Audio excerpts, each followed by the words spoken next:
সোনাই, তুই কি রে আজকে হঠাৎ এত সুন্দর সেজেছিস? আমি অত কিছু বলতে পারবো না। তুই শাড়ি পরেছিস কেন?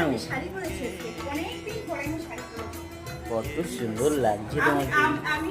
আমি তো তোর শাড়ি পরতে পারি না। ও। সেই শাড়ি পরি না। তাই পরে তাই আমি চুড়িদার পরি। আচ্ছা, আমাকে ভালো লাগছে শাড়ি পরে। তা আমাকে জিজ্ঞাসা করবি না? যারা তোমার ভিডিও দেখে তাদের যারা ভিডিও দেখতে আজকে তুই বলবে তো আমাকে শাড়ি পরে ভালো লাগছে কিনা। আমি তো আমার শাড়ি পরি না, আমার শাড়ি পরতে পারি না। সেই জন্য আমি শাড়ি পরি না।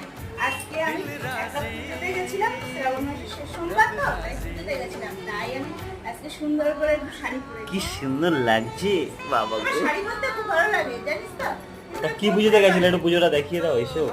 এই তো আমার বাড়ির সামনে আসো আসো আসো আসো, সবাইকে দেখাও।